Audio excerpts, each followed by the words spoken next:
if you came to Soteria any particular time, a lot of it would look drastically different than it did became a month later. And it has to do with who was at the house at the time.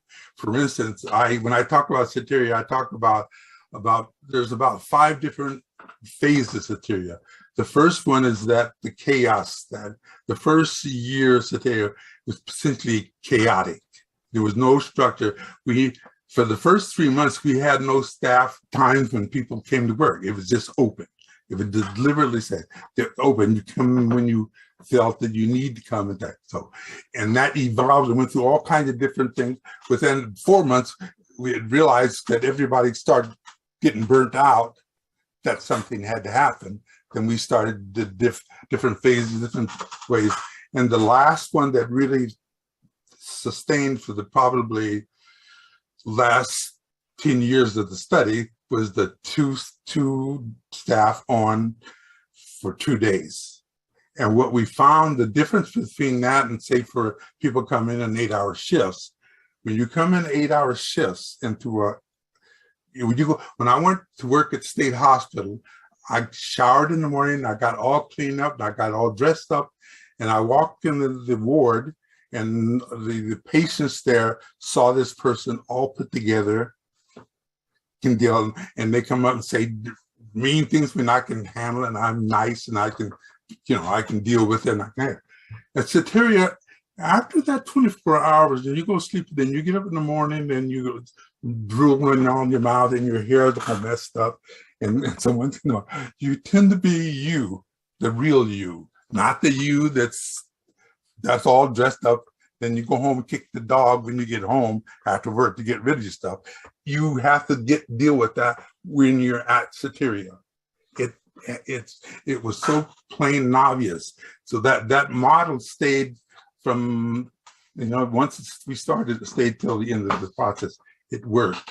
So it's kind of hard to talk about Soteria in any rational way in a few minutes, but that's another thing that with listening to the other folk presentations,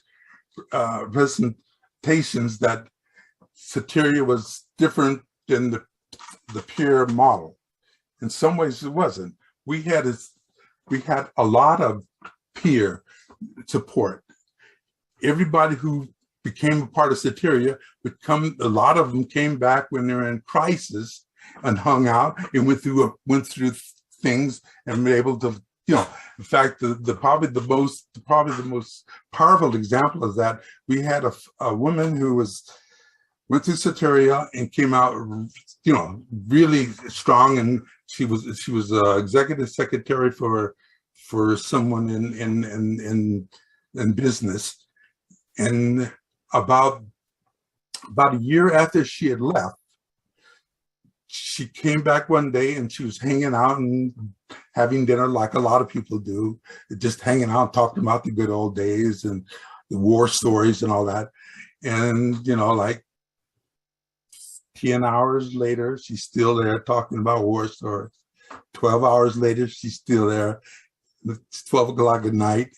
And it's clearly something more than she's just there there's something going on with her. And when it came out that she announced that her mother had died. And what we encouraged her to do is spend the night, and there was a bed open, and she spent the night. And the next morning she called in and didn't go to work. But the morning after that, she stayed the night and she went to work. And actually that lasted a whole week. She went to work from work and eventually just went back home. But essentially used Soteria as a respite. That happened a lot at Soteria. That was the most extreme example. Usually it happens that they were there for a day, sometimes spend the night, sometimes just for 8 hours or so. But that is a common way that people use Soteria.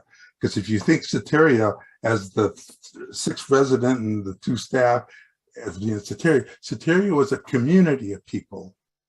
And that was the sort of the center where all the activity defined as Soteria happened, but Soteria was really happening in the broader community, and the people interacted with each other outside of it without ever coming to Soteria.